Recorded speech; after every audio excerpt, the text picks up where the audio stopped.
no stranger to the Black Star Network. You've seen him all over, Mr. Michael Imhotep. He's going to be schooling me, really, because he is the expert when it comes to reparations. But there has been a movement going on in California, y'all. I'm not sure if you have kept abreast of what has happened in San Francisco. Well, there are indications that local city leaders, after forming a board, a committee, actually, to look into the value of what reparations could possibly be for what Black residents there have lost over time due to injustices of the past, would value. And they came up with, and I know the headline is that $5 million headline per residents who qualify, but there were actually over 100 different recommendations by this advisory board that will now go to the city's main board of governance for consideration. Now, I am so excited, yet even surprised, if I'm being honest,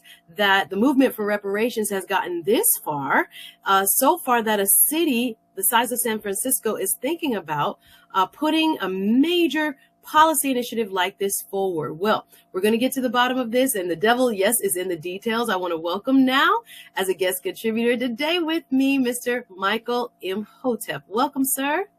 Hey, Suzette, how you doing today? It is a pleasure and privilege to be alongside you, brother, to be sitting here. Thanks, you too. Thank you very much. And again, I am not the most, what should I say, knowledgeable about what has been going on in the fight for reparations. So I'm grateful that you're here and you're going to be able to shed some light on what's going on in San Fran.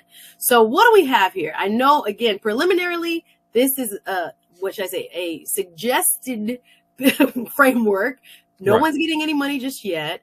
But tell us what you have seen as your initial reaction with what's going on in San Francisco over there on the West Coast. Okay, and just very quickly, I'm a historian. I don't claim to be an expert on reparations, even though I know a lot about it. Okay, I hear you talk about it all the time. That's why I call you. Oh yeah, well, I'm a historian and I study history, law, politics, and economics, but I don't claim to be an expert on reparations. Okay, but what we have here is you have a proposal of a one-time payment going to African Americans who are eligible, who would be eligible in the city of San Francisco, not for slavery, because San Francisco does not have a history of slavery, just as generally speaking, California does not have a history of slavery, because California came into the Union in 1850 as a free state, not a slaveholding state. So this would be, according to the article from CNN.com called San Francisco Leaders Show Early Support for $5 million Reparation Payments for Eligible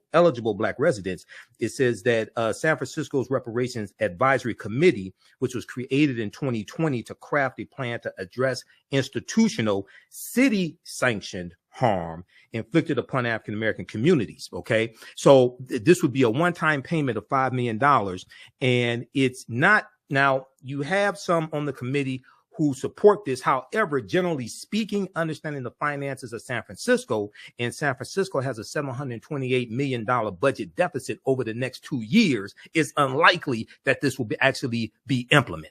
Okay, but you have the California Reparations Task Force, which is at the state level. You also have a San Francisco Reparations Task Force as well. And the $5 million were some of the more than 100 recommendations made by a city appointed reparations committee tasked with the question of how to repair the damage of systemic racism, redlining, housing discrimination, things like this in the city of San Francisco. Okay, wonderful foundation laid, my brother. Thank you for that.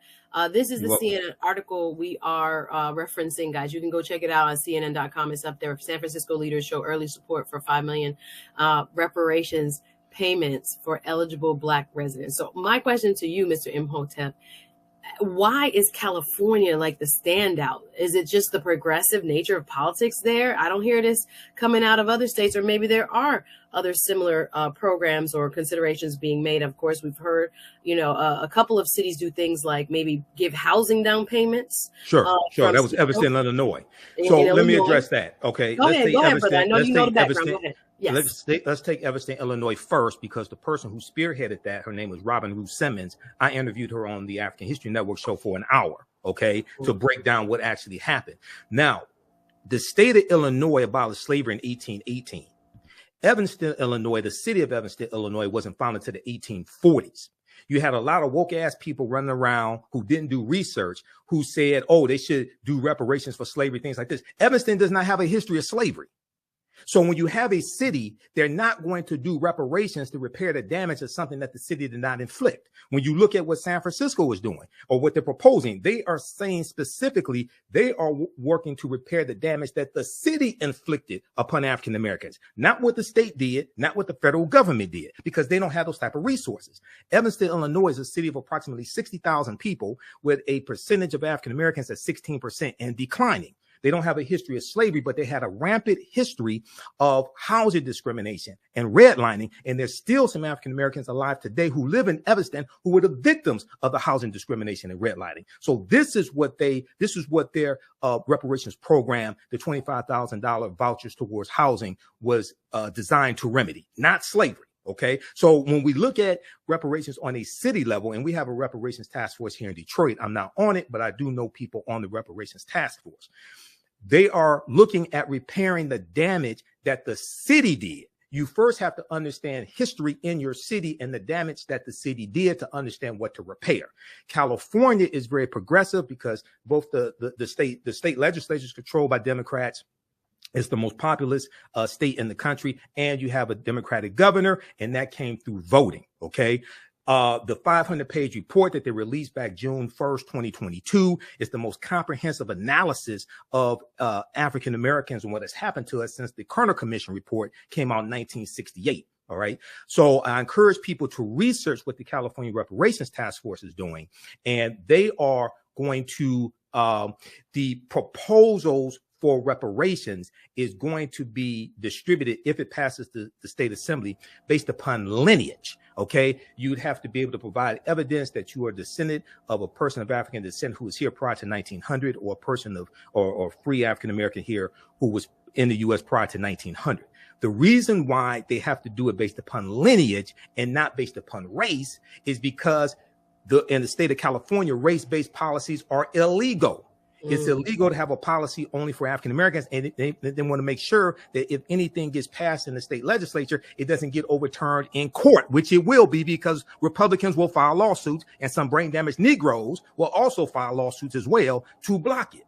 Okay, now at the federal level, Title VI of the 1964 Civil Rights Act, Section 601, non-discrimination and fairly assisted programs, bans race-based policies. So if reparations happens at the federal level, most likely what California is doing will be the model, because race-based policies at the federal level are illegal as well, which is why if we're seeking a legal remedy to a historical problem, we must understand both law and history. Well said, brother. Okay, I'm following you. I'm reading the chat. Y'all come on through with your questions.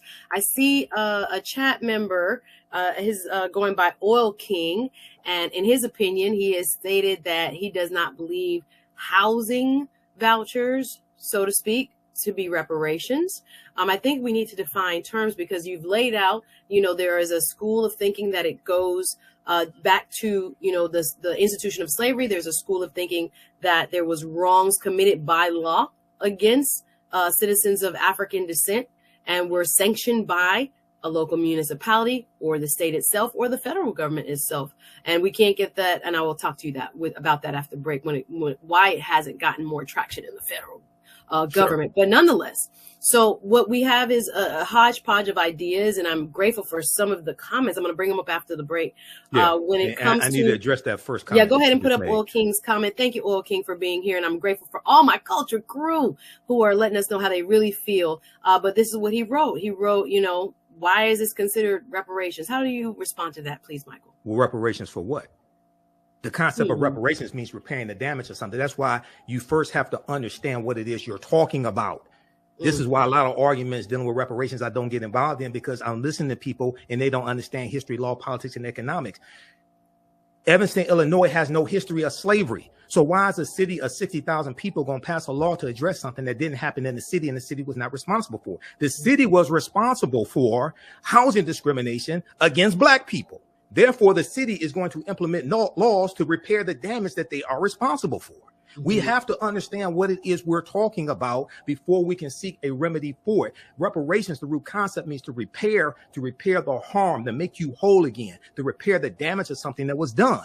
You're trying to go in the left direction, but don't understand you should go in the right direction. Now, you need to repair the damage of a legacy of slavery and decades of Jim Crow. It's not just slavery. Chattel slavery ended something like 157 years ago. Decades of Jim Crow segregation, redlining, housing discrimination, voter suppression. What we're dealing with today is the culmination, the accumulative effect of all that what happened after chattel slavery ended when the U.S. Constitution, when the 13th Amendment was ratified December 6, 1865. You have to look at the collapse of the end of Reconstruction, collapse of the Freedmen's Bank, understanding the redlining that was created by the federal government, understanding why you have African-American homes at a value of $48,000 less than comparable white homes, which is a cumulative effect of $156 billion less net worth for African-American homes than comparable white home. So that's dealing with a legacy that happens after slavery ends. So when we deal with repairing the damage of a history of slavery and all that happened after that, we have to change the laws and policies that were put in place that continue to inflict the harm today. Cash payments are not going to do that. Cash payments can be part of a comprehensive reparations problem, but anybody with any intelligence who understands the spending habits of African Americans know damn well if we all got $1 million a day, white people will have it all back by this time next week. And the only thing you would have done is stimulated their economy, but the laws and policies that now distribute the wealth, power, and resources will still be in place, still inflict the harm, and you haven't repaired the damage. Well, we're doing work over here. Michael is really breaking it down. Let's put up Chris Big.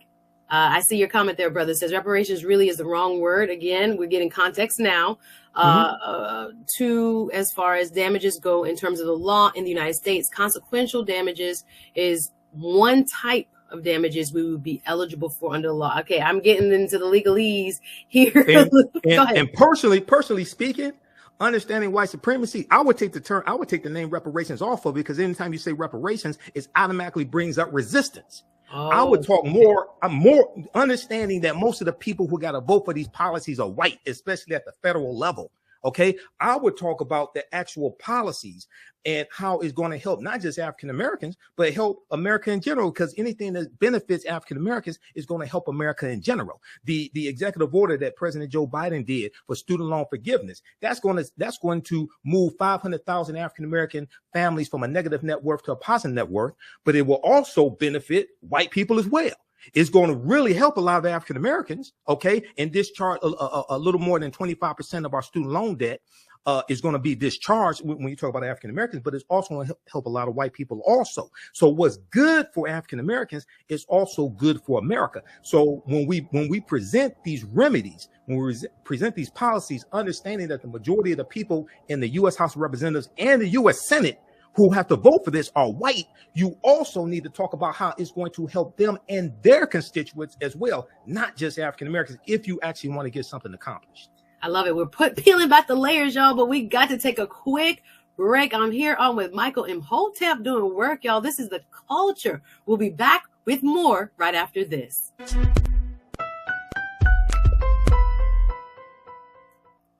Hey, welcome back to The Culture. This is Suzette Speaks, sitting in for Faraji Muhammad. I'm here with my brother, Mr. Michael Imhotep, who is teaching y'all about what it is that's happening on the West Coast over in San Francisco. There has been a movement towards reparations for certain qualifying Black residents, and we're having a robust conversation here. I'm going to put up a few of your quotes. Let's bring back Michael Imhotep now. I see you in the chat, y'all. I see everybody, and I'm going to only be able to read a few. Let's go to a quote I saw by Mimi D726, the Culture Crew regular. Thank you for being here, sis. I see she writes that if the government gave us real reparations, and now this is a contention I've seen brought up many times when this discussion comes forward, Michael, the cost, right? That would bankrupt this country.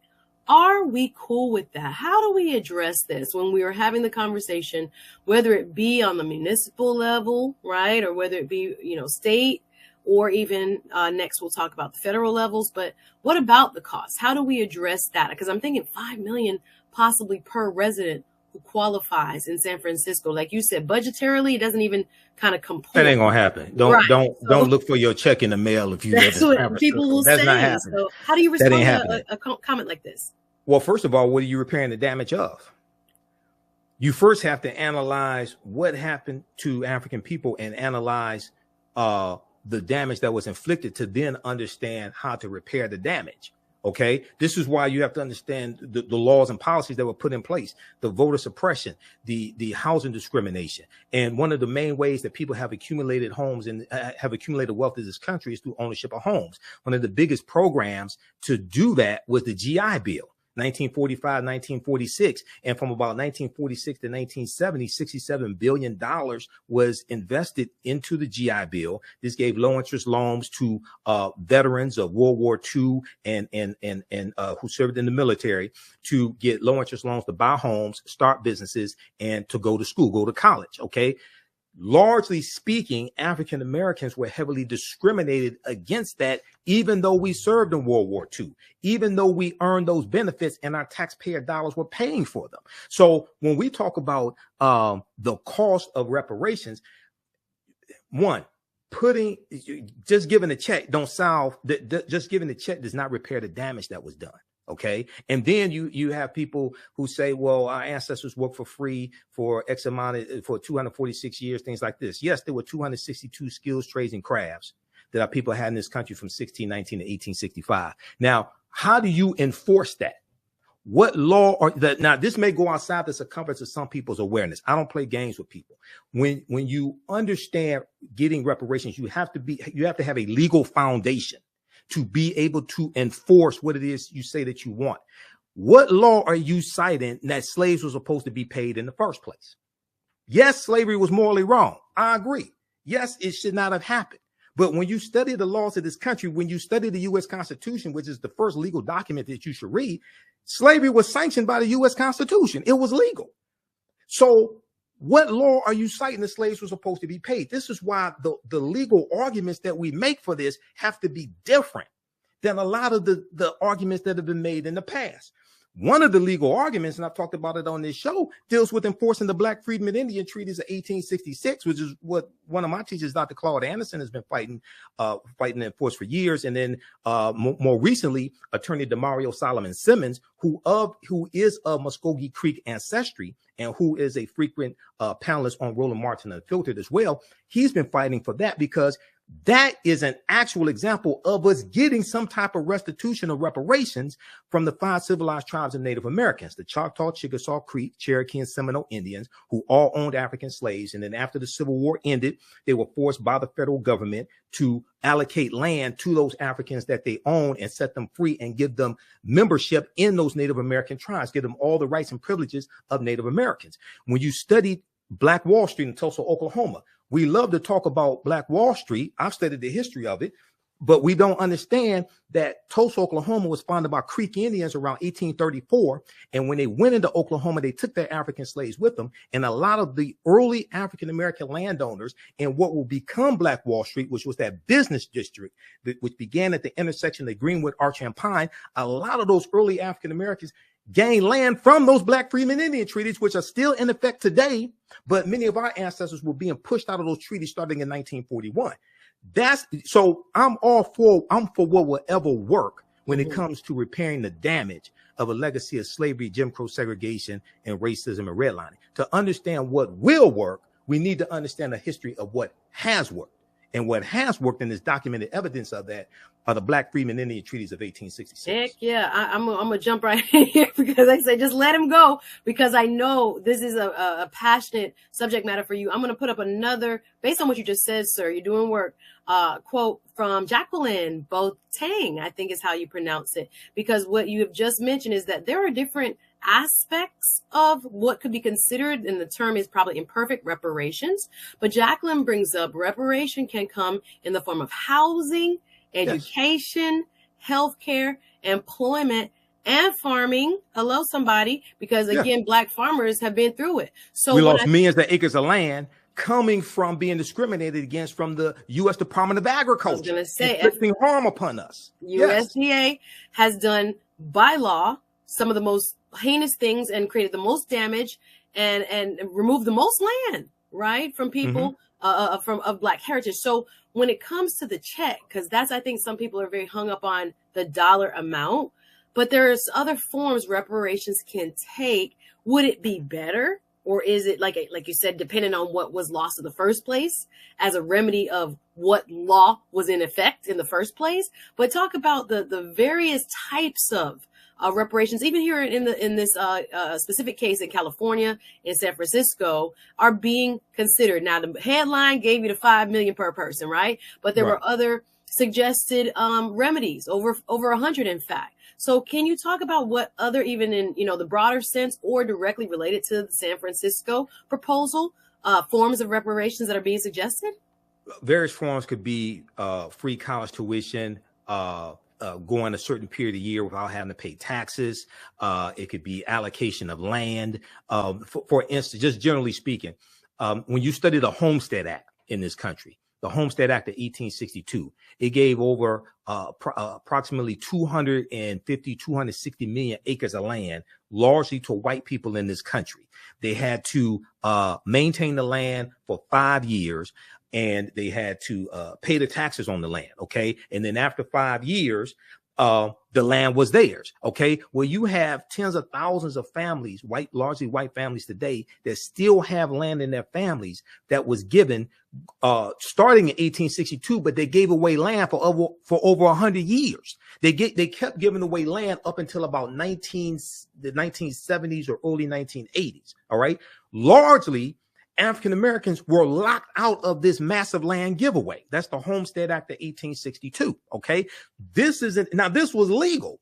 And this is an example of how we were being discriminated against. Then you have the Southern Homestead Act of 1866 that gave away about 45 million acres of land as well. So when we study the history here of massive land giveaways, then when you talk about housing is extremely important, because that's one of the main ways that people create wealth in this country. And because of redlining, which was created by the U.S. federal government around 1937, and what redlining did was they took a map and they drew red lines around areas where African Americans lived.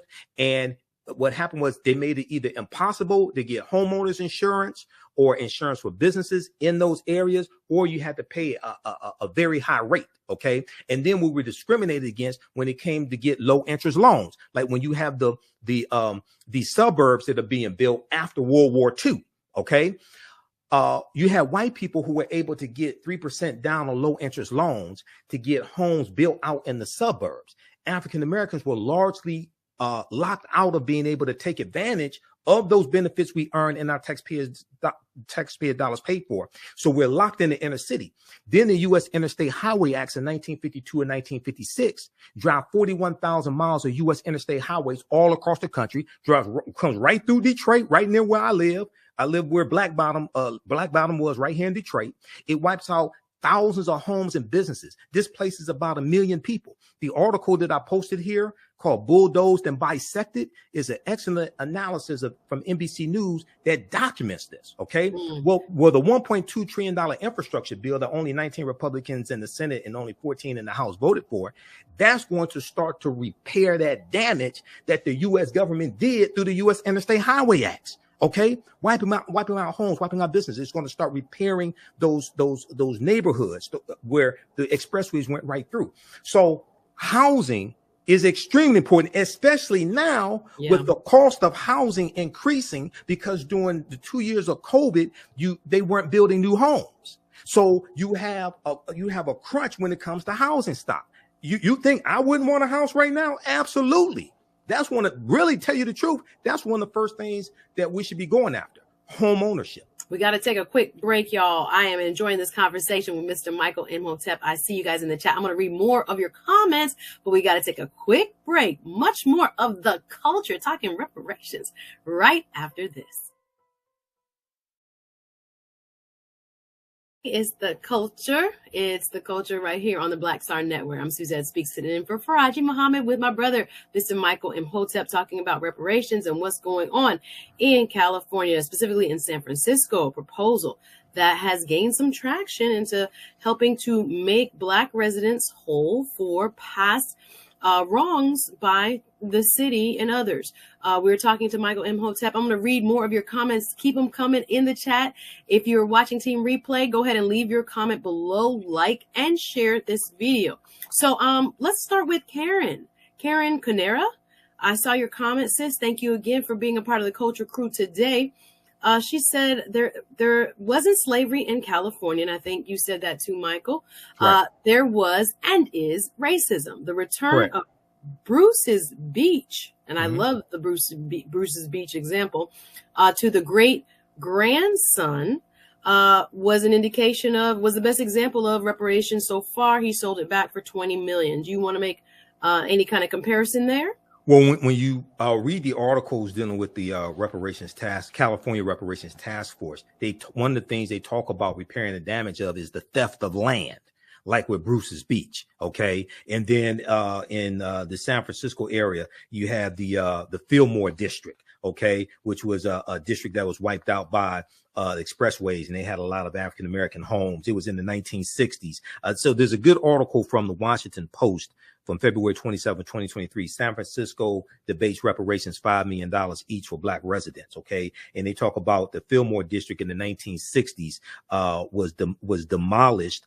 And this was a neighborhood once known as the Harlem of the West, and it displaced 883 businesses and about 20,000 people, most of them African American.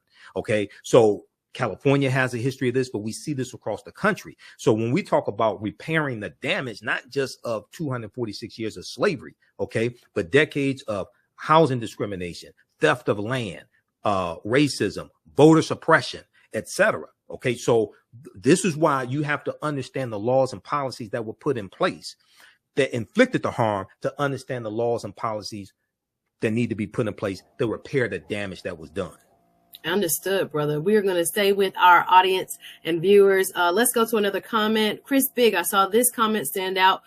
You wrote, thank you, sir. Compensated Emancipation Act paid reparations to slavery owners at $300 per slave. That was only in Washington, D.C.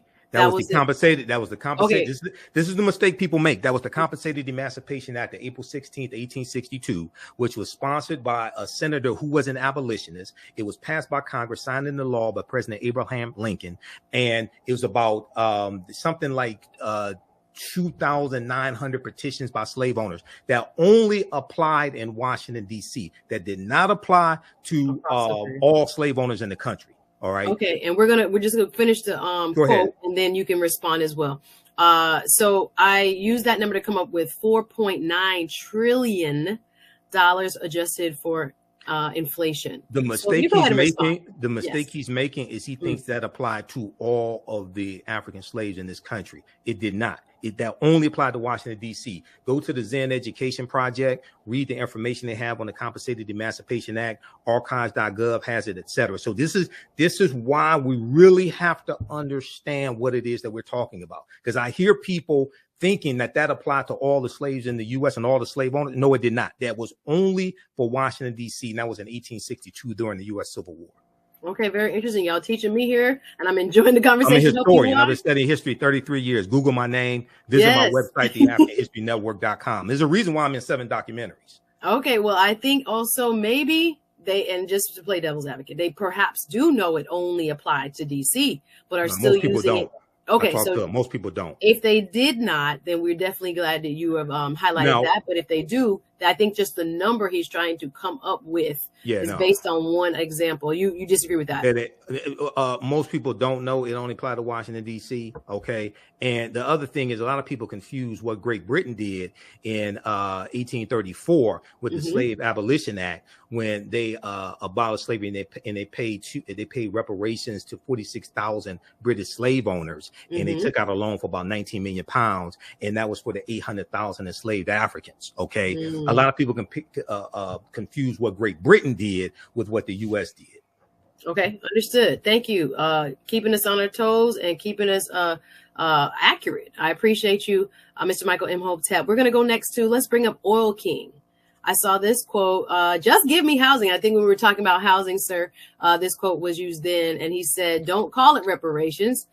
We have plenty of housing programs. So he said he doesn't need the title reparations, although it could be used to make Black people whole. I know you went kind of in depth with that. Do you think that is one of the, I guess, most reasonable or possibly, which I say, you use the word resistance, probably would be least resisted means of providing Black folk? Coming from the federal government, part of it. See, we have to have comprehensive repairing of the damage. It's not going to be just one thing. It's not going to be just one bill. Okay. Mm-hmm. So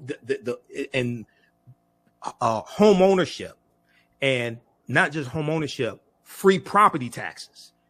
Because see, there's a history of African Americans having their property taxes over assessed, and then we lose our home when we can't pay the property taxes. This is one of the ways our land has been stolen from us.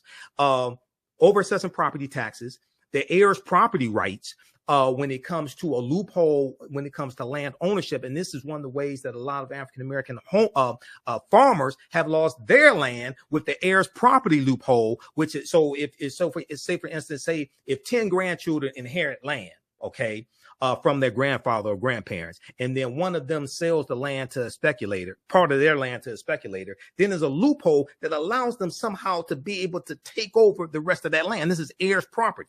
All right. When you study this, we've lost millions of acres of land through that. So it can be part of a comprehensive repairing of the damage. But this is why you first have to understand what happened to us. And one of the mistakes we make is we try to start studying our history in slavery.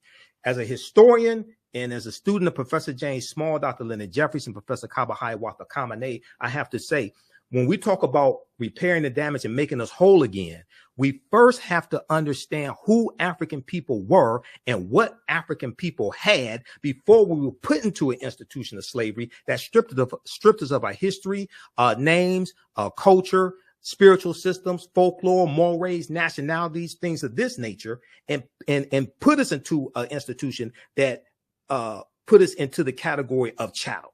You can't start studying our history in slavery because you missed the thousands of years of history prior to that. So when we talk about repairing the damage, I want to be restored to the level that my ancestors had prior to slavery, not get a check because they didn't get paid during slavery. This is a totally different concept. I was going to say that conceptually, I've never heard reparations placed as in what we would have been. I'm trying to tell you, we have to refashion how we think about repairing the damage. You first have to analyze the damage that was done. That's very deep. I love this question. We got to take a quick break after this. But Lana L says, does the African History Network have a reparations class? I would love to. We have history classes. You and me both, sis. We have history classes that I teach that deal with not just the history of slavery, but thousands of years of history leading up to slavery taking place. I teach that on Saturdays, 2 p.m. Eastern Standard Time. It's called Ancient Kemet, the Moors, and the Ma'afa, Understanding the Transatlantic Slave Trade, what they didn't teach you in school. And then the class I teach on Sundays, 2 p.m. Eastern Standard Time, Black resistance movements from the Haitian Revolution, the U.S. Civil War, Civil Rights Movement, and Black Power movement. So we deal with understanding, repairing the damage, reparations, things like that in both of those courses. Visit my website, theafricanhistorynetwork.com, theafricanhistorynetwork.com. You can register for those. And I'm also teaching I'm doing a free online lecture Saturday, March 18th, 12 noon Eastern Standard Time, in honor of Women's History Month, or Black Women's History Month. It's called Great African Women in History, the Mothers of Civilization. So you can register for all that at our website, theafricanhistorynetwork.com. But we do deal with understanding reparations better and repairing the damage and who we were before we were put into the institution of slavery. I love it, y'all. We have more time. Listen, I got to get to a few more comments. I'm enjoying this conversation on reparations with Mr. Michael Imhotep. We got to take one more quick break, y'all. Don't go anywhere. We're going deep. I'm Suzette Speaks in for Faraji Muhammad. More of the culture right after this.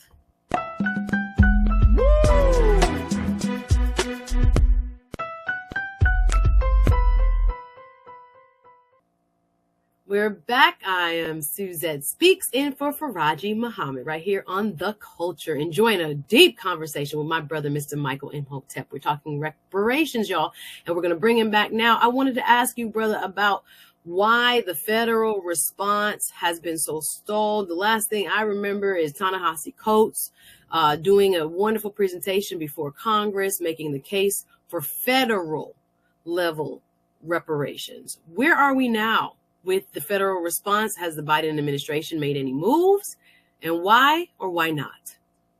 Okay, so the biggest push at the federal level has been H.R. 40, which was first sponsored by the Honorable John Conyers here in my city, Detroit, 1989, the year after Japanese Americans, year after the bill to pay Japanese Americans $1.6 billion divided into $20,000 per Japanese American. So it went to about $82,250 for the being put into internment camps during World War II.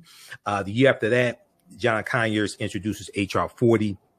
And the 40 comes from 40 acres and a mule, which is special field order number 15. Prior to the coup plotters taking back control of the House of Representatives, you had, according to Congress.gov, 196 co-sponsors of H.R. 40.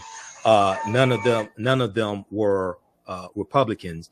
I've heard that you had 217 co-sponsors. It takes 218 votes to get any bill passed in the House. Now, the problem is in the Senate, you're going to need 60 votes in the Senate. No Republicans support reparations in the House or the Senate, not even the black ones. So even with 51 Democratic senators, and I'm not sure Joe Manchin or Kirsten Sinema supported either, but you need 9 Republicans to vote for it. At the federal level, what really should happen is we have to push for the policies that we want and take the term reparations off of it. The majority of the people in the House and the Senate that got to vote for this stuff are white. 95% of the U.S. Senate is white, and you need 60 votes in the Senate. Okay. And one of the things that needs to happen. So, for instance, I posted this article here, and I've talked about it here on the show before. Racism has cost the U.S. $16 trillion Citigroup fines. Now, this is an article from September 23rd, 2020. I've done an extensive broadcast dealing with this. And it documents how over the course of 20 years, from the year 2000 to 2019, the U.S. economy has lost $16 trillion due to racism. One of the things this does is it shows how racism negatively impacts everybody in the country, not just African Americans. The same argument that I make when it comes to getting the George Floyd Justice and Policing Act passed is the same argument that I make when it comes to getting the John Lewis Voting Rights Act passed. And the same argument with repairing the damage of a legacy of slavery, Jim Crow, reparations, and segregation, etc. If you only make this a black issue, you're going to lose when the majority of the people that got to vote for it are white. If you actually, if you can pull up that article, because what it does is it goes and looks at 3 categories, and it says that black workers have lost $113 billion in potential wages over the past 2 decades because they could not get a college degree. Okay, so if you correct that, then they can buy homes, they could buy cars, things like this. This helps grow the GDP. This helps grow the economy. Number 2, the housing market lost $218 billion in sales because black applicants could not get home loans. This helps banks. This helps real estate agents, etc. This helps grow the economy. Number 3, about $13 trillion in business revenue never flowed into the economy because African-American entrepreneurs could not get access to bank loans. Most importantly, they go on to say the U.S. could have $5 trillion in gross domestic product over the next 5 years if those gaps and others were closed today. This is dealing with laws and policies. So when you repair these laws and policies, it helps everybody. Wow. So we have to, and what this study does, and there are others like it, it shows how racism is hurting everyone in this country, even though we may get the brunt of it. Okay. So we have to also understand how to market the benefits of correcting these structural inequities, as opposed to just focusing on how it's going to help African Americans when the majority of the people that got to vote for this stuff are white. Yeah, I've never heard it framed that way, quite frankly. My degree's in business administration, not history. Yeah, and I'm thinking to myself, would people rather, and again, maybe commentators would agree or disagree, do you think that the majority population would rather shoot themselves in the foot than actually make money? And allow black people to also make money? Like, that's what that's saying. Is am I incorrect? In business school, we talk about a win-win proposition. Right. If I want a deal from you, I got to explain to you what's in the deal for you, how it's going to help you. Okay. And that, even though you have a lot of people who mean well and their hearts are committed to this, that largely, that's not what's happening. Right. We have to talk about how correcting these structural inequities will help everybody. Yeah. Wow. Okay. Not even though we'll get the majority of the benefit because we got the majority of the harm. This will help repair America also.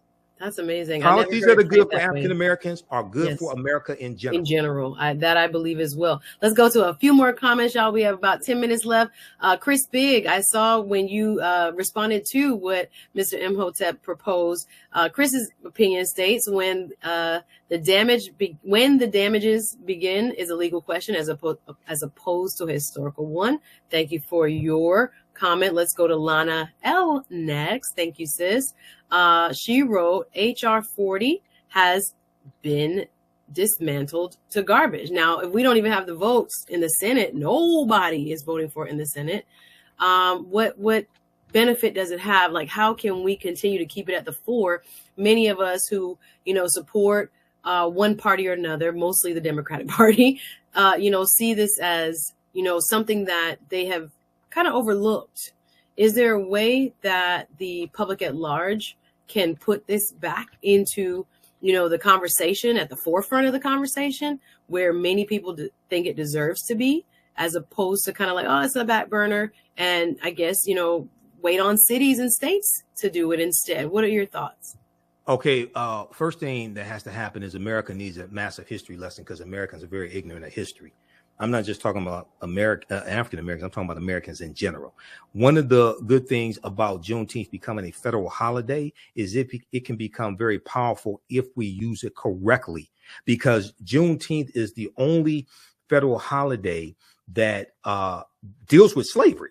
Okay, this is an opportunity to have a national conversation of not just about slavery and the harm that was inflicted upon African Americans, but what happened after slavery ended. Okay. The collapse of Reconstruction, the collapse of the Freedmen's Bank in 1874, and African Americans lost $2.9 million in deposits. How our land was taken away after Reconstruction ended, the voter suppression that was implemented.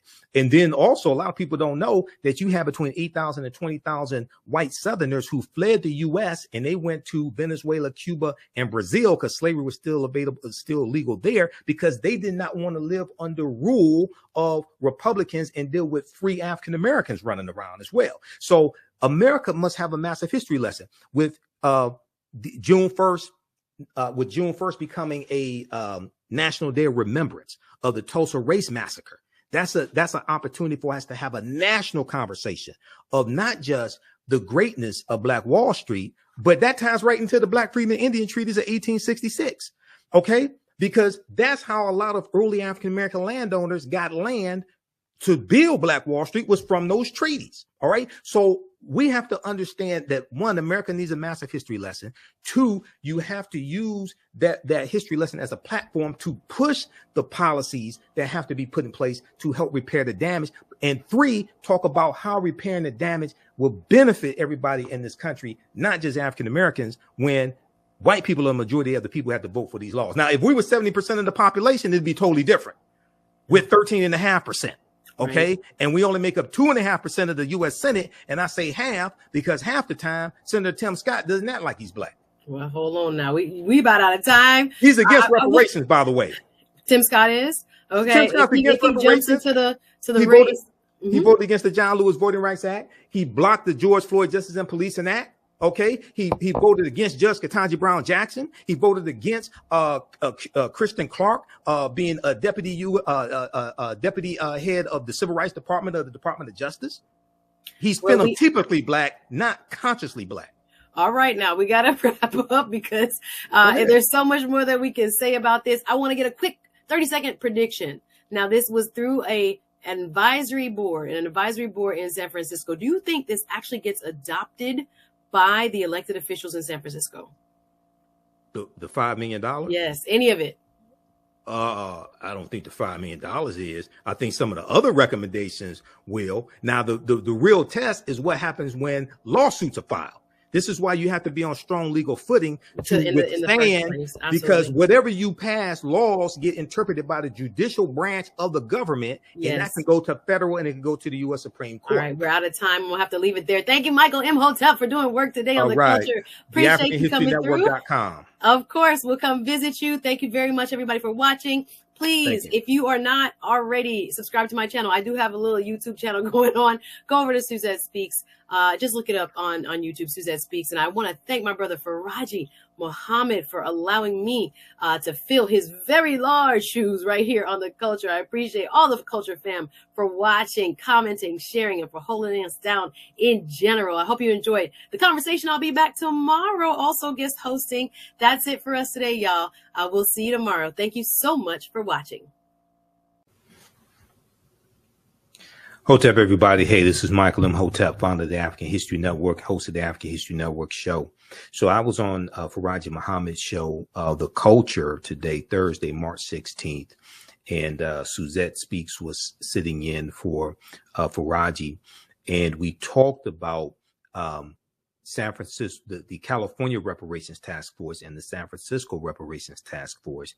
And we talked about one of about 100 proposals coming from the San Francisco Reparations Task Force, and is getting a lot of headlines, and it deals with $5 million, a one-time payment of $5 million to eligible African Americans in San Francisco, not for slavery, and also the president of the NAACP in San Francisco, who sits on the committee for both the Reparations San Francisco Task Force, San Francisco Reparations Task Force, and the California Reparations Task Force, Reverend Amos C. Brown, who's the president of the San Francisco NAACP. He has come out in opposition to the $5 million payment. So you have a lot of people putting out misinformation on social media.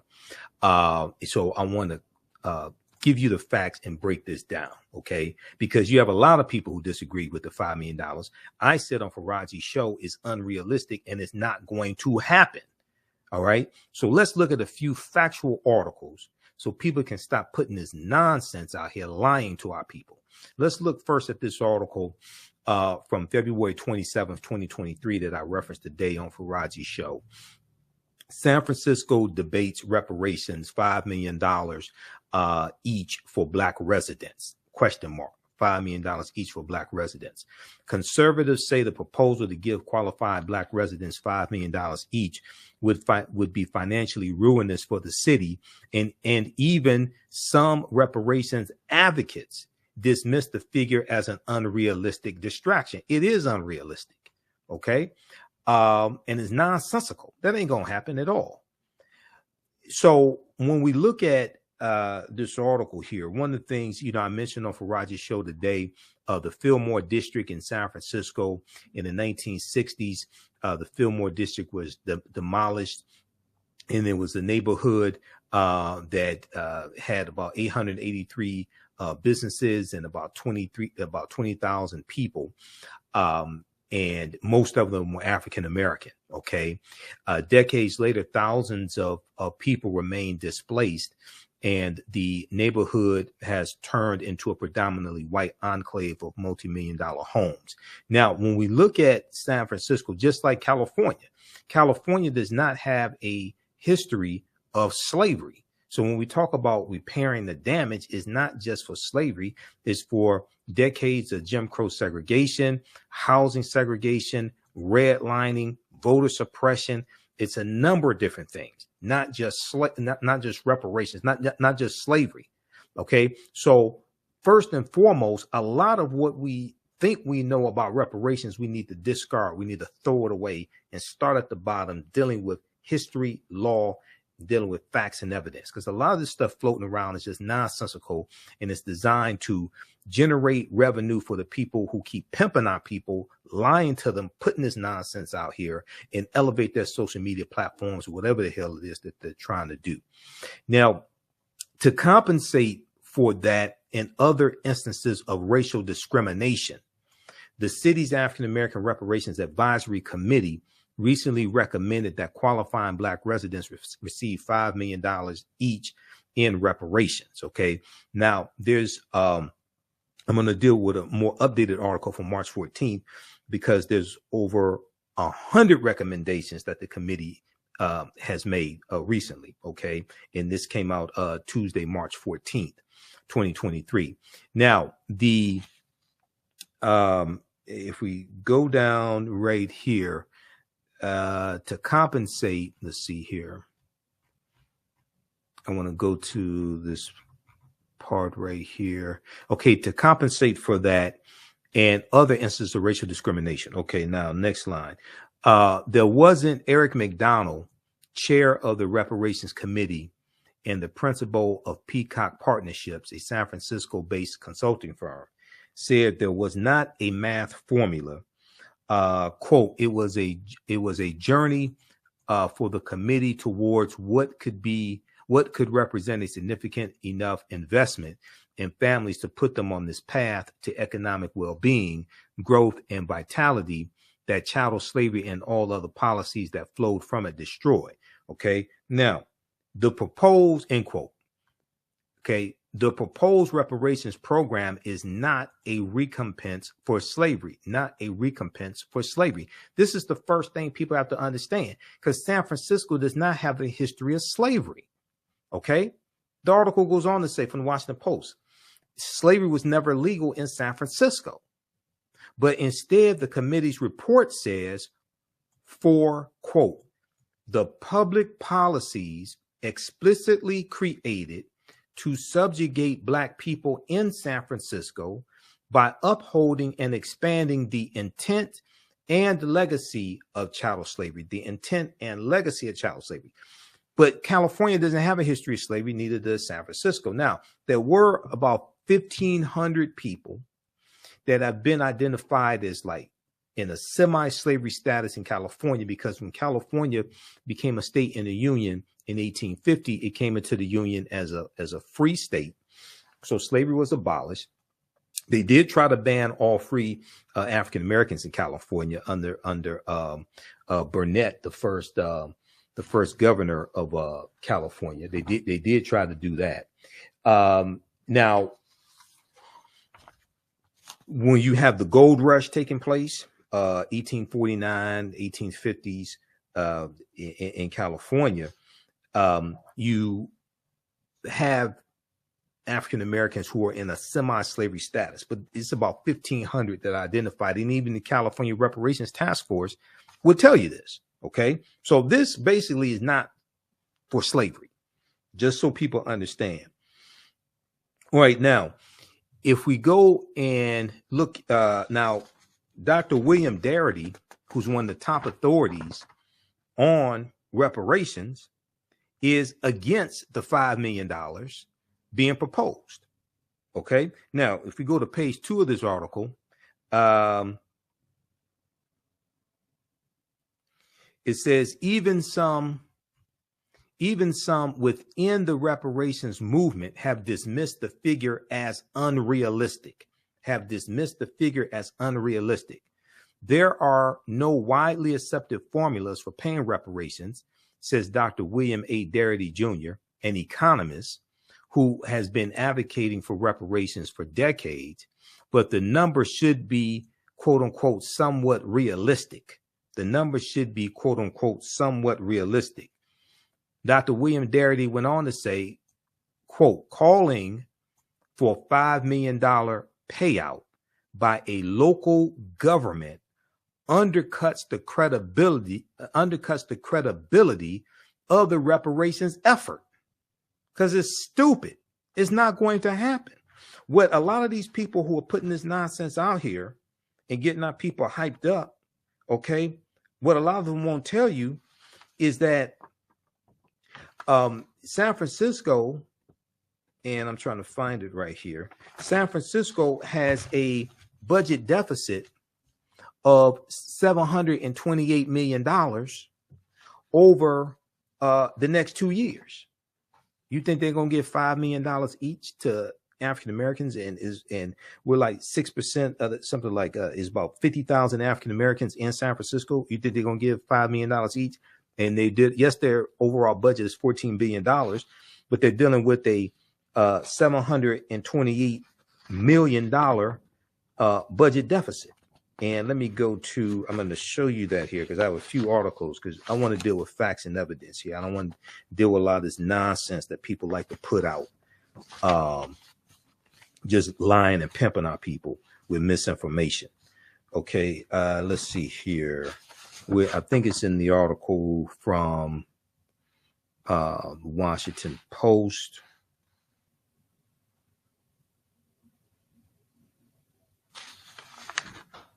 All right, let's continue. Let's continue with the article from the Washington Post. I'll find. Oh, yeah, it's in the article from Washington Post, page 4. Okay, let's look at this page 4. All right, because I want to make sure we deal with facts and evidence. I'm a historian, okay, and a researcher. Proper documentation ends all conversation. I don't deal with a lot of this nonsense that people want to put out here and hype our people up with misinformation. Let's see. Okay, if we go to page 4 of the article, it's like the third paragraph from the bottom. I would have put that up in the first 2 paragraphs, to be honest with you, if I was writing this article. Right here. Despite being home to Silicon Valley's tech billionaires, San Francisco faces a $728 million budget deficit over the next 2 years. San Francisco faces a $728 million budget deficit over the next 2 years. And even some reparations committee members are critical of the proposal of the $5 million. It distracts from now, this is Reverend Amos C. Brown, who is the president of the San Francisco branch of the NAACP, and he's on the task force for both the California Reparations Task Force at the state level and the San Francisco Reparations Task Force at the city level. He said it distracts from the report's other recommendations, said Reverend Amos C. Brown, a member of both San Francisco and the state's Reparations Task Force. Quote, you can't put a dollar tag on the horrifying and hellish evil that our ancestors went through. He's been the pastor of San Francisco's Third Baptist Church since 1976. He said, quote, but what you can do is implement simple, practical programs that will deal with our health challenges, our educational needs, our economic needs, and creating spaces for us to connect as a community for our cultural needs. Now, what people don't seem to understand, so once again, San Francisco does not have a history of slavery. What people don't seem to understand is that whatever gets passed, there are going to be lawsuits filed, and it's going to have to go to court. And you want to make sure that you're on strong legal footing so that whatever you pass at the city level doesn't get overturned in the judicial branch of government, doesn't get overturned in the courts, because this is what's going to happen. All right. And nobody wants to talk about that. It's just like a lot of the people who said that, oh, all Joe Biden has to do is sign an executive order to forgive student loan forgiveness. That means you don't understand law and don't understand the power that the limitations on the power of the executive branch of the federal government, because his student loan forgiveness executive order had to be very targeted, and they used the 2003 HEROES Act, which already passed Congress, which gives the president the ability to discharge debt during a time of crisis. But he's doing this through the Department of Education and the powers that the Secretary of Education has. So that's why they put parameters on when it came to income under $125,000 income, and forgive up to $10,000. And then if you took out a Pell Grant, you can get up to $20,000 forgiven, to make sure they're on strong legal footing to operate within the power of the executive branch of the federal government based upon the HEROES Act, but also based upon Article 2 of the U.S. Constitution and the powers that the president has. A lot of those people who said all he has to do is do an executive order didn't see lawsuits being filed. They didn't know that was going to happen, and didn't know it's going to end up in the U.S. Supreme Court. And you got a 6-3 conservative majority in the U.S. Supreme Court, thanks to Donald Trump and the Heritage Foundation and the Federalist Society. Okay. And the 78,000 people in 2016 who voted for Trump instead of Hillary Clinton, because Donald Trump won Michigan, Wisconsin, and Pennsylvania by 78,000 votes, which gave him 270 electoral college votes, okay, to become president-elect. So just like they didn't see lawsuits being filed when it comes to student loan forgiveness, and that's going to help millions of white people, even though it's going to definitely help a lot of African Americans, that's going to help millions of white people, they don't see lawsuits being filed here. This is why you have to be on strong legal footing. Okay, now, if we look at this, if we go to page...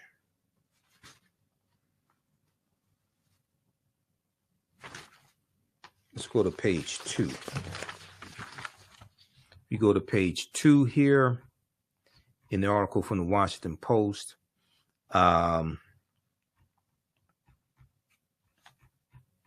Okay, San Francisco's $5 million proposal, which has gained a lot of headlines. San Francisco's $5 million proposal, magnitudes larger than amounts. Let me try to find that here. San Francisco's $5 million proposal, magnitudes larger than amounts being discussed in other communities, has drawn intense backlash from conservatives who lambast the idea as financially ruinous for a city with an annual budget of $14 billion that is still recovering economically from the pandemic. The proposal does not explain who would qualify. Yeah, it doesn't explain the criteria. Doesn't explain who would qualify, how they would qualify. But if even a fraction of the city's 50,000 African-American residents met the criteria, it would consume a huge amount of the city's annual budget. It would consume a huge amount of the city's annual budget. This is just something that's totally unrealistic. That's not going to happen. So what people who have sense of saying is like, it's not even worth wasting time with something like that. That's not going to happen. Let's deal with things that are realistic, that have an actual chance of being implemented. Okay, now, if we go to page 4 here, and it was a comment from Dr. William Darity.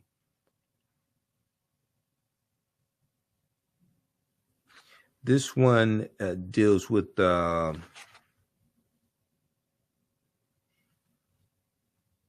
okay, Dr. William Darity, who prescribed $350,000 each for African Americans nationwide. That's not going to happen either. But this is on page 3.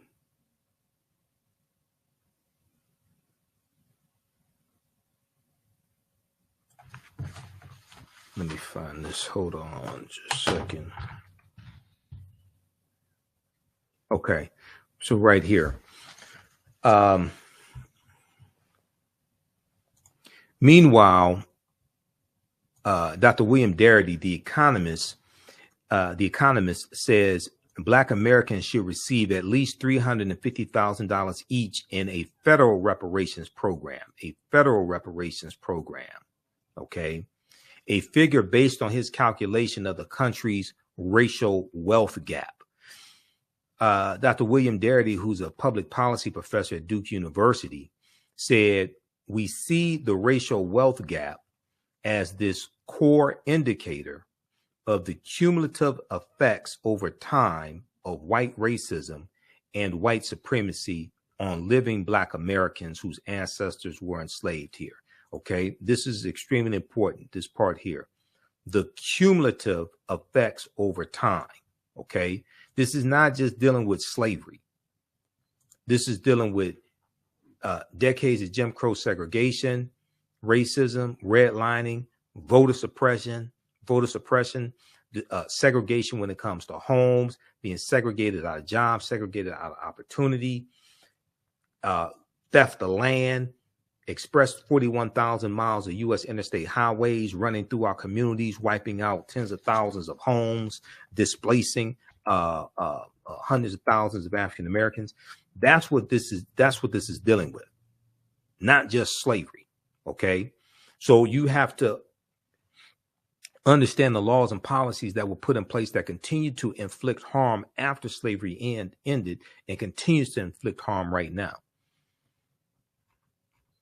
Okay, now, California has established a separate state reparations task force and asked a team of 5 economists to quantify the cost of discrimination that the state's Black population has faced. Now, the team calculated California's maximum liability for discriminatory housing policies, because California does not have a history of slavery, discriminatory housing policies between the years 1933 and 1977, and settled on the figure of $569 billion. That would work out to $223,239 for every African-American California resident. All right. Okay, so check out the rest of this article here from the Washington Post. San Francisco debates reparations, $5 million each for Black residents. This is from February 27th, 2023 by Emmanuel Felton for the Washington Post. Okay, so let's deal with like realistic remedies, not nonsensical, fantastical, simple Simon ass nonsense that sounds good in headlines but is not going anywhere. All right, now you also have this article here from the Associated Press that was picked up by NBC News, and in this article, let's see here. I want to go to, let's pull this one up. Okay, San Francisco board open to reparations with $5 million payouts. This is from March 14th, 2023. You can read the entire article. I'm not going to go through the whole thing. It's just a part that I want to highlight. We just look at the first couple of paragraphs here. So the draft reparations plan released in December is unmatched nationwide in its specificity and breadth. Okay, so this was updated March 15, 2023. Now, payments of $5 million to every eligible Black adult. They haven't set the criteria yet, so we have no idea what it would be. The elimination of personal debt and tax burdens. The elimination of personal debt and tax burdens. Guaranteed annual incomes of at least $97,000 for 250 years, and homes in San Francisco for just $1 a family. Okay, these were some of more than 100 recommendations made by a city-appointed reparations committee tasked with the thorny question of how to atone for centuries of slavery and systemic racism. Okay, but California does not have a history of racism. Neither does San Francisco. And the San Francisco Board of Supervisors, hearing the report for the first time, Tuesday voiced enthusiastic support for the ideas listed, with some saving money with some saying money should not stop the city from doing the right thing. If the city don't have the money, it ain't gonna happen. Let's just be realistic. Okay, it's not, stop living in fairy tale land. If the city don't have the money, it's not gonna happen, and you have to make sure you're on strong legal grounds, because when you get sued, that can be overturned in court. Okay, so this is why we have to deal with what's realistic and what you are on legal footing in doing, not something that just sounds like fantasy. Okay. Several supervisors said they were surprised to hear pushback from politically liberal San Franciscans, apparently unaware that the legacy of slavery and racist policies continues to keep Black Americans on the bottom rungs of health, education, economic prosperity, and overrepresentation in prisons and homeless populations. Okay, so are they talking about in the U.S. or San Francisco? Because once again, now I said this on Faraji's show today.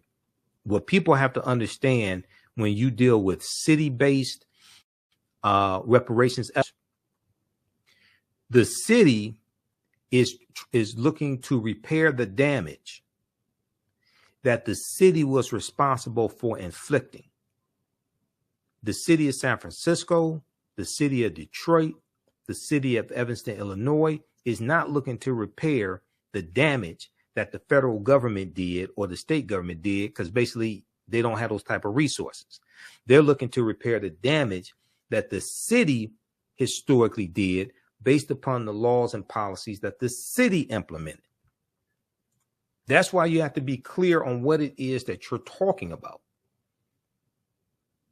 The draft reparations plan released in December 2022 is unmatched nationwide in its specificity and breadth. The committee has not done an analysis of the cost of the proposals, but critics have slammed the plan as financially and politically impossible. An estimate from Stanford University's Hoover Institution, which leans conservative, has said it would cost each non-Black family in the city of San Francisco at least $600,000. Even if it costs each non-Black family in the city of San Francisco $300,000 or $200,000, that's not going to happen. I'm just telling you right now. Okay, don't wait for your reparations check in the mail.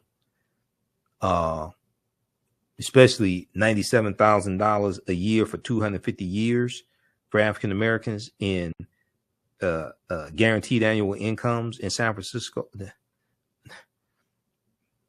No, that's not happening. Now, in San Francisco, African American residents made up more than 13% of the city's population, but more than 50 years later, now this was this was, I think, in the 1960s. But more than 50 years later, they account for less than 6% of the city's residents and 38% of its homeless population. The Fillmore district once thrived with Black-owned nightclubs and shops until government redevelopment in the 1960s forced out residents. Okay, and you have the expressways that come through and displaced a lot of African Americans. Now, fewer than 50,000 Black people still live in the city of San Francisco, and it's not clear how many would be eligible. Possible criteria include having lived in the city during certain time periods and descending from someone incarcerated for the failed war on drugs. Okay, critics say the payout make no sense in a statement in a state and city that never enslaved people. This is what I'm trying to explain to people. You have to understand what it is that you're talking about. You can't just, especially when you deal at the city level, you have to understand the history of that city. You're dealing with repairing the damage that the city inflicted, not what the state government did or what the federal government did. Critics say the payouts make no sense in a state and city that never enslaved Black people. Opponents generally say taxpayers who were never slave owners should not have to pay money to people who were not enslaved. Okay. Now, yes, reparations needs to take place in San Francisco and California, but it should be based upon repairing the damage of the laws and policies that were implemented by the state of California and by the city of San Francisco. That's what you're repairing. Okay, advocates say that that view ignores a wealth of data and historical evidence showing that long after U.S. slavery officially ended in 1865, government policies and practices worked to imprison Black people at high rates, deny access to home and business loans, and restrict where they could work and live. That doesn't, I mean, they may talk about opponents to reparations in general, but no, this is, even when you read what the California Reparations Task Force is saying, and when they put out their 500-page study, and they talk about what happened in the state of California, they deal with housing discrimination when it comes to bank loans, to get mortgages and start businesses, all different types of things. And they talk about they talk about California primarily. They do talk about the U.S., and they talked about how African Americans have been harmed, you know, throughout the U.S., but they focus on California based upon policies that California implemented. All right. So check out this article also. San Francisco board open to reparations with $5 million payouts. And then there was one from the Associated Press that came out Wednesday, March 15th. Wednesday, March 15th from the Associated Press. Okay, so this one right here from the Associated Press, what's the next step for Black reparations in San Francisco? This is from Wednesday, March 15th, 2023. And so they talk about the $5 million payment to every eligible person, or to any one, or to any of the more than 100 other recommendations made by an advisory committee. It won't be known until late this year. Okay, now let's see, what is the argument for reparations in San Francisco? Black migration. So what's the argument for reparations in San Francisco? This is what a lot of people putting this misinformation out here miss. Black migration to San Francisco soared in the 1940s because of shipyard work, but racially restrictive covenants and redlining limited where they could live. When Black residents were able to build a thriving neighborhood in the Fillmore district, government redevelopment plans in the 1960s forced out residents, stripped them of their property, and decimated Black-owned businesses, advocates say, and decimated Black-owned businesses. Okay. Then you had, you know, Bruce's Beach that was taken in the early 1900s and was worth millions of dollars, and it was recently given back to the descendants of the entrepreneur African-American pioneers that bought Bruce's Beach and built it up, and then the descendants sold it back to the state of California for $20 million. Today, fewer than 6% of San Francisco residents are Black, yet they make up nearly 40% of the city's homeless population, 38% of the city's homeless population. Supporters include the San Francisco NAACP, although it said the board should reject the $5 million payments, and focus instead on reparations through education, jobs, housing, healthcare, and a cultural center for Black people in San Francisco, because we don't understand our history. That's why they want a cultural center. You need a cultural center to teach our history and understand history, law, politics, and economics, because America is ignorant of history, one, and African Americans are very ignorant of our history. Half our people still think Willie Lynch historically existed. Now, the president of the San Francisco branch is the Reverend Amos C. Brown, who sits on both the statewide and San Francisco reparations panels. Okay. So then they go and talk about the argument against reparations, etc., and some of that I already highlighted. Okay. So you can check this out. It's unclear how San Francisco is going to pay for this. Okay. The advisory committee that made the recommendation says it's not its job to figure out how to finance San Francisco's atonement repair. It'll help if you come up with some recommendations, because they're dealing with a $728 million budget deficit over the next 2 years. Okay, so $5 million, that's not going to happen. What are some of the other reparations recommendations? Recommendations in education, including establishing an Afrocentric K-12 school in San Francisco, hiring and retaining Black teachers, mandating a core Black history and culture curriculum, and offering cash to at-risk students for hitting educational benchmarks. It's not going to be just one. We're talking about repairing the damage for decades, okay, of racism, discrimination, etc. It's not going to be one policy that does it. We have to have comprehensive reparations. It has to be a number of things. You first have to identify the harm that was done through the various laws and policies, then implement multiple laws and policies to address that harm that was done and repair the harm that was done. That's why it's not going to be just one policy. You have to have comprehensive reparations. Recommendations in health include free mental health, prenatal care, and rehab treatment for impoverished Black San Franciscans, victims of violent crimes, and formerly incarcerated people.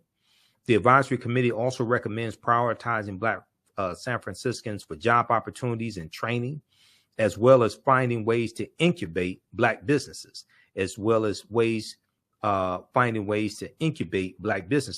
Whatever you prescribe, whatever passes at the city level and gets implemented, you have to make sure that you're on strong legal footing, because Republicans and their Negro sympathizers are going to file lawsuits to block what you have passed and make sure you don't get it and take it away from you. That's why I cannot stress this enough. You have to make sure it can withstand legal challenges, because it will be challenged legally.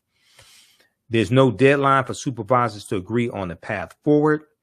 The board next plans to discuss reparations proposals in September 2023, after the San Francisco African American Reparations Advisory Committee issues a final report in June of 2023. Okay. All right. Read the rest of this here. This is from the Associated Press. What's the next step for Black reparations in San Francisco, by Janie Har, H-A-R, March 15th, 2023 is when this article came out. All right. So hopefully that sheds some light on more on our conversation today on the culture with Faraji Muhammad. Suzette Speaks was sitting in for Faraji. And I know I was going fast. We was trying to get in a lot of information in a short period of time. Okay.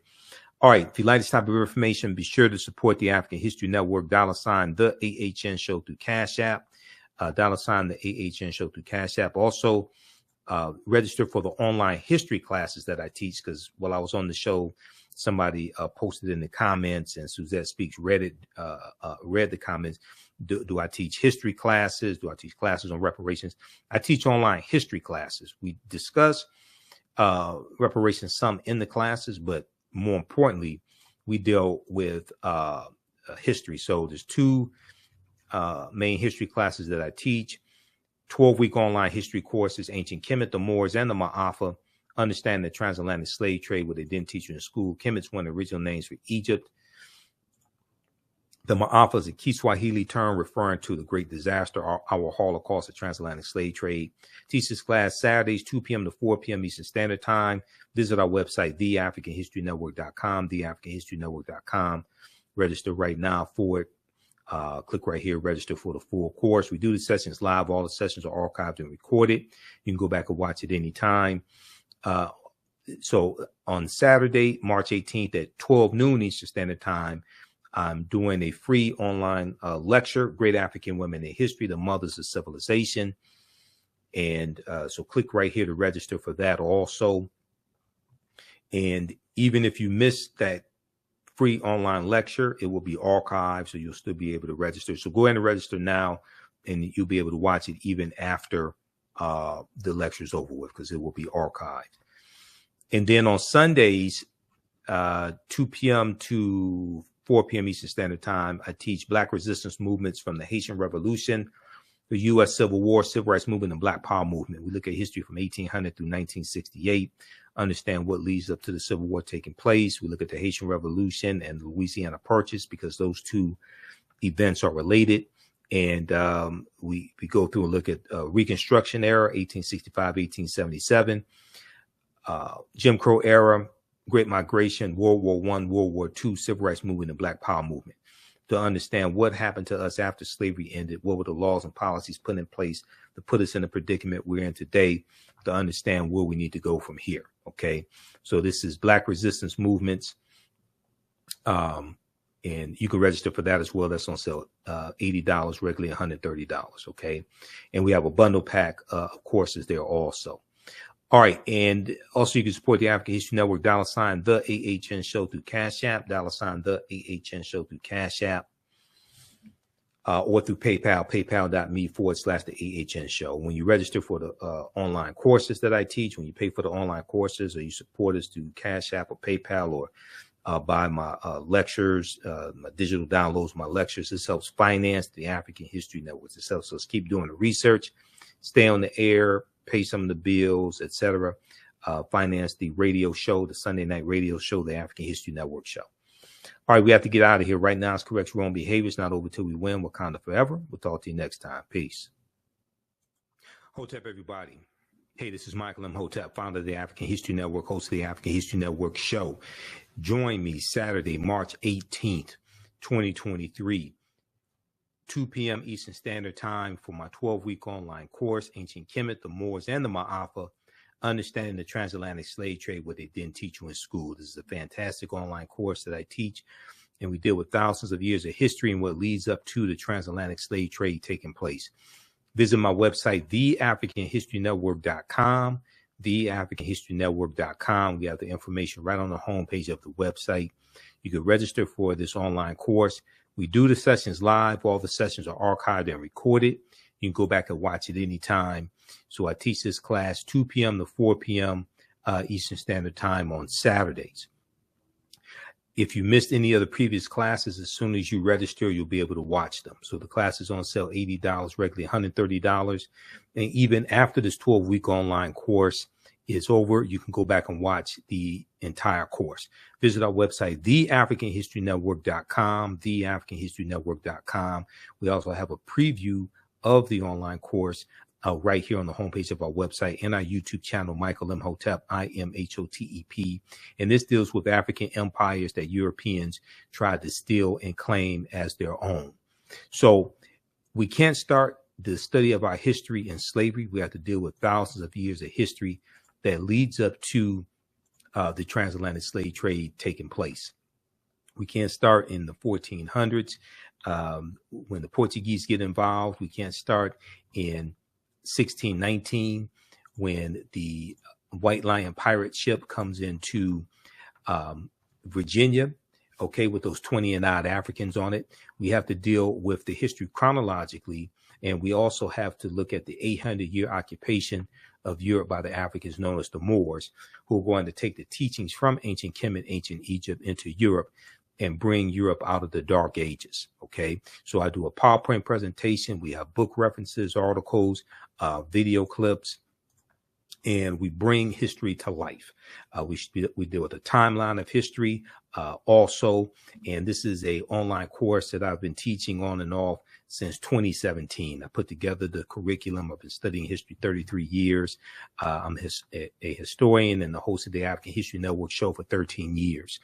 Now, this course not only deals with the transatlantic slave trade, but we deal with thousands of years of history that leads up to the transatlantic slave trade taking place. August 20th, 2019 marked the 400th year anniversary of the 20 and odd Africans who came into Point Comfort. August 2016-19 in the colony that would be known as Virginia.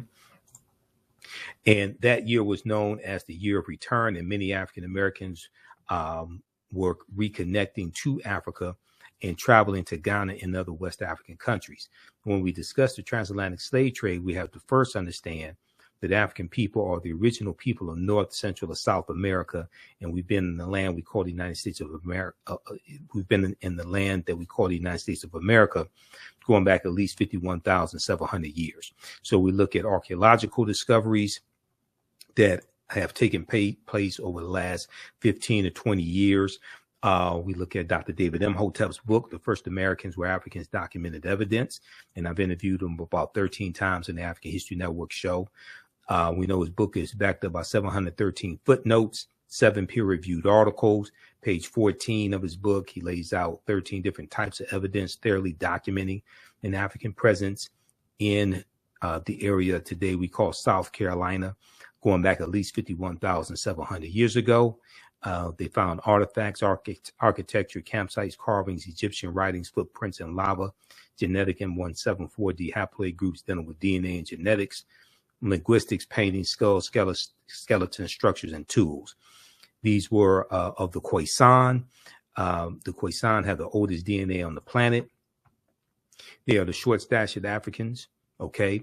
And a October 2012 genetic study published in Science magazine found that the Khoisan in Southern Africa are the oldest ethnic group of modern humans, with their ancestral line originating about 100,000 years ago. The Khoisan, formerly called by the derogatory term Bushmen, are genetically unique, and no other currently known population had separated so early from our common modern human ancestor, according to the report. So we take you through our history chronologically. We look at different archaeological discoveries that are causing scientists and archaeologists to push the timelines back. They're realizing that all of this is much older than we thought. The deeper they dig, the blacker the planet gets, the more research they do, the older we get, okay?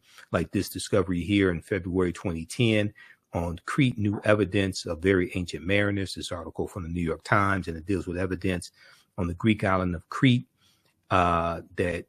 where they date stone tools dating back at least 130,000 years ago. Crete has been an island for more than 5 million years, which basically implies people had to have sailed there.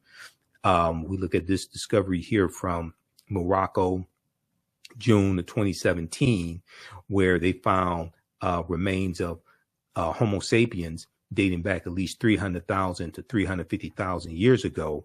But the earliest previous Homo sapien bones dated back only 195,000 years ago in Ethiopia. Okay, so this is over 100,000 years prior to that.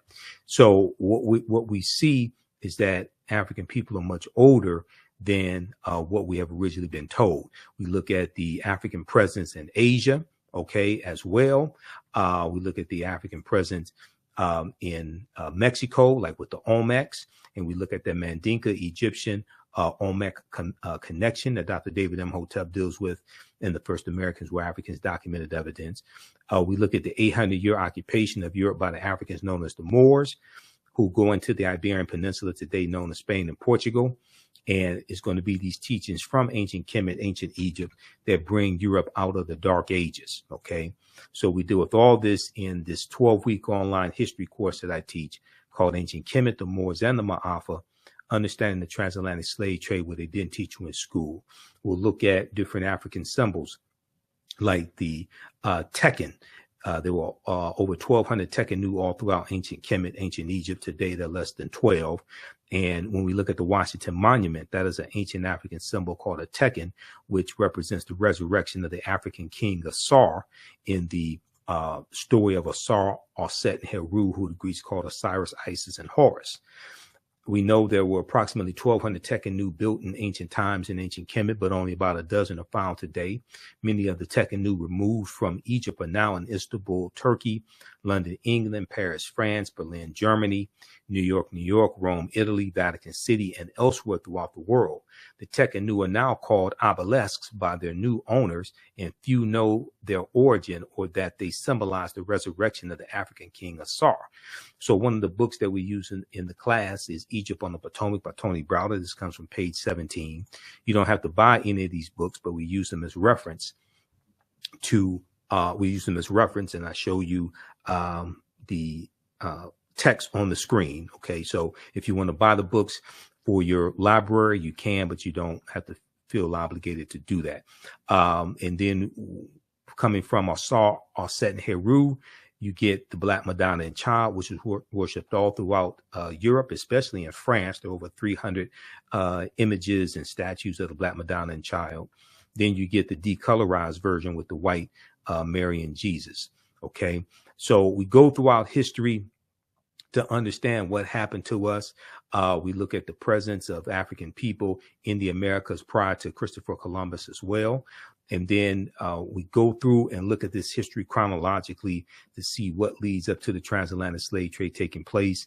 And we analyze that as well. We look at different African civilizations, whether it's ancient Nubia, whether it's ancient Kemet, Carthage, Axum, Numidia, okay, to get a better understanding of this history.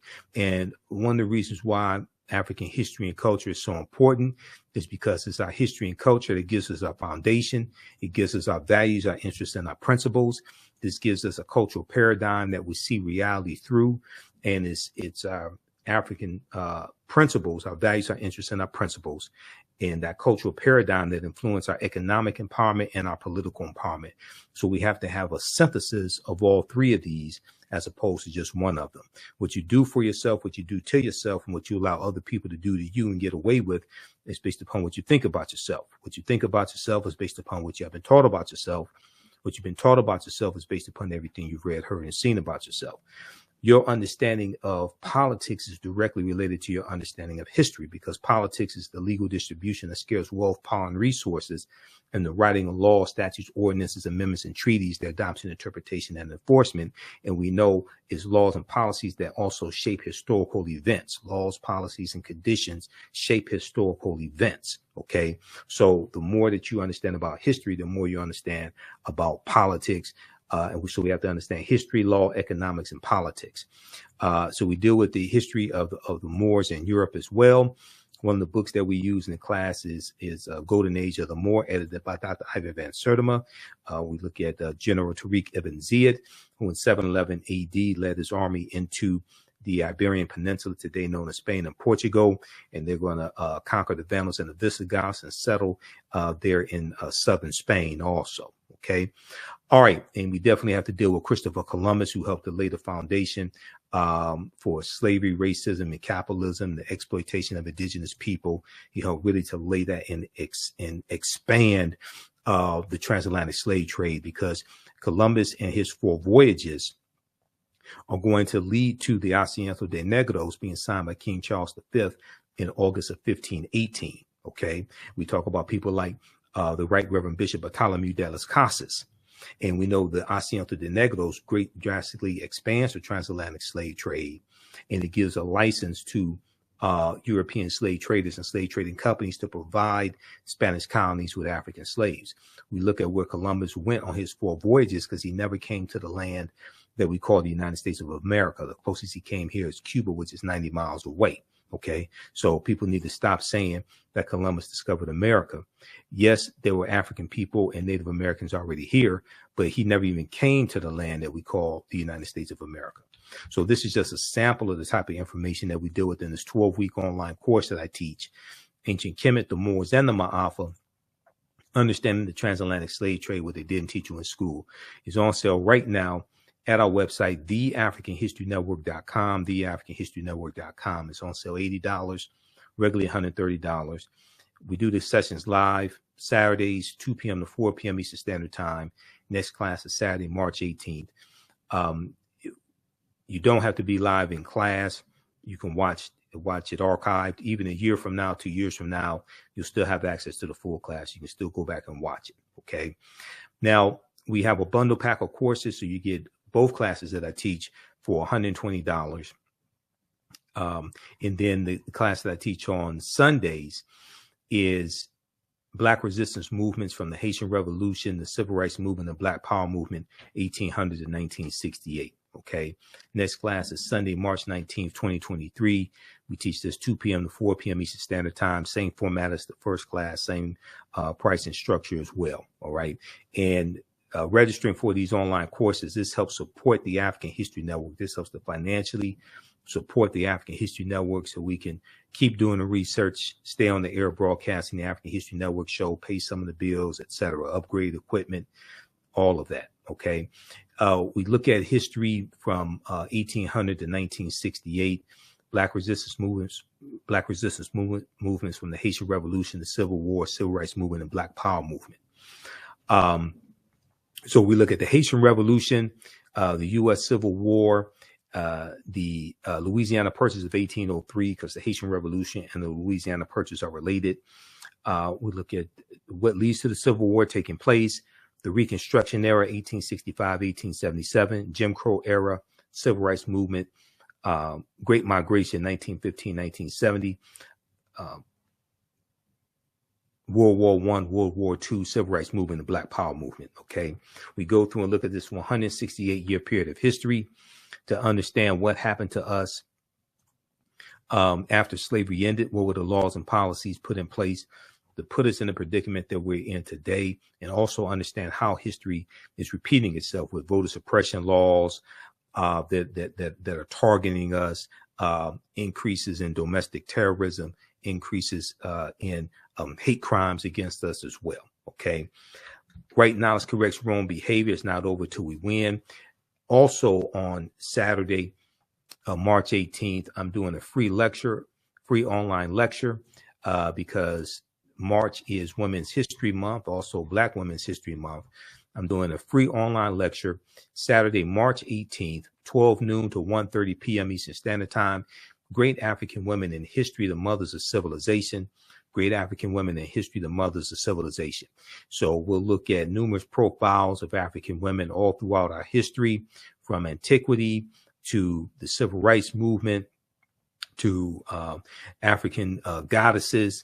Everybody from Queen Nzinga to my aunt, Ya Santiwa, Queen T, Queen Charlotte Sophia, Angela Davis, Valerie Thomas, Madam C.J. Walker, her mentor, Annie Turnbull Malone, Asada Shakur, Dr. Patricia Bath, and many others. This is a free online lecture that I'm doing Saturday, March 18th, 12 noon to 1:30 p.m. Eastern Standard Time. Click right here to register here for this online lecture. And even if you miss it, if you can't join us live, you'll still be able to watch it on demand. It'll be archived. We're going to record it and it will be archived. Okay.